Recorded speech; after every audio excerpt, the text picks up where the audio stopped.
Governor, in New Jersey, as of Friday, the 7-day rolling average of COVID-19 cases in your state was up to about 4,200. That's the highest to date, up 213% from last month.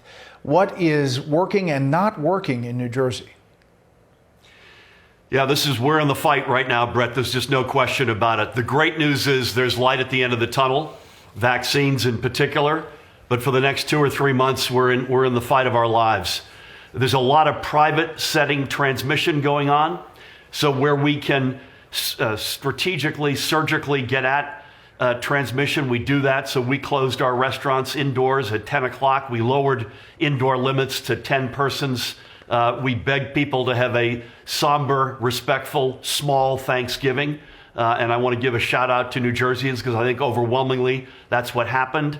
But there's a lot of fatigue out there, Brett. There's a lot of private transmission. The weather is cold, so folks are doing what they were doing 3 months ago outside. They're doing it inside, and that cocktail, when you add to that the holiday season, we're in for a rough ride here.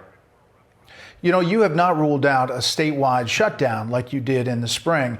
Why is that? I mean, you hear the WHO saying it's the last possible resort considering the economic impact of that. You heard Dr. Anthony Fauci say something similar, but yet you're saying it's possible in your state.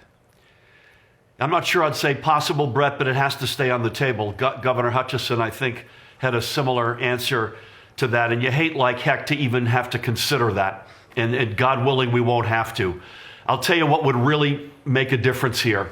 A big federal stimulus sooner than later with a lifeline to small businesses, restaurants, folks who are unemployed. That would be a game changer, not just in their lives and in their prospects, but it gives us more degrees of freedom in terms of dealing with the virus. So it's on the table in terms of a shutdown.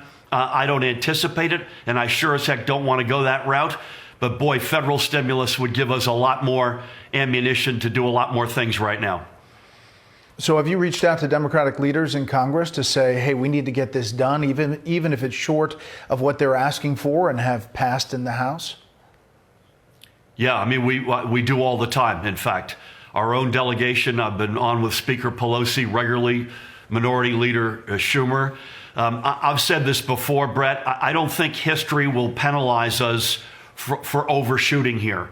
If you're unemployed since the spring, if you've got a restaurant or a small business, or if you're like we are with a state budget or a local budget and you're trying to employ as many frontline workers as possible, my view is let's not argue on the margins. Let's make a big statement right now. That's good for blue states, red states. It's good for the Trump administration. It's good for the incoming Biden administration. It's good for America.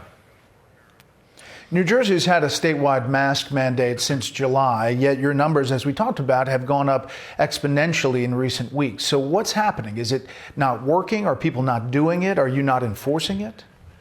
Yeah, we've had one on the inside since even well before that. We were one of the first states in America to have the indoor mask requirement, and that is overwhelmingly adhered to. Outdoors, folks largely are doing the right thing. I don't think that's where the transmission is coming from, although we've reduced outdoor gathering limits effective tomorrow. I think most of this, Brett, is on the inside, and I do think it's folks letting their hair down. And they're fatigued. Who the heck could blame them? New Jerseyans did the unthinkable in the spring. We crushed a curve that was overwhelming. I have every confidence we could do it again, but I would just beg folks, particularly in the holiday season, particularly before we get to a vaccine, don't let your hair down. Keep your guard up. And remember, in particular, intergenerational spread from an asymptomatic, healthy young person to grandma, grandpa. That is our biggest fear.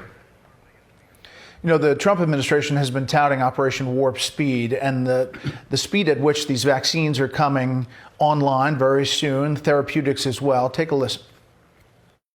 We now have phase 3 data on 3 vaccines, 3 more vaccines in active study. 5 therapeutics now are authorized or approved by the FDA to help people suffering from COVID. So much is already here. So much is on the way. So do you, Governor, give credit to the Trump administration for where we are on that front? I do, period. I was on privately with Vice President Pence just before Thanksgiving and said so. We're on calls regularly with the White House. We've got one tomorrow. In addition to Secretary Azar, you've got the likes of Tony Fauci, General Gus Perna, New Jersey's own, who's overseeing the distribution, Stephen Hahn, others. I also give the private sector players a lot of credit, and I give decades of investment in public health a lot of credit. Having said that, we're not in the end zone yet. This is incredibly complex.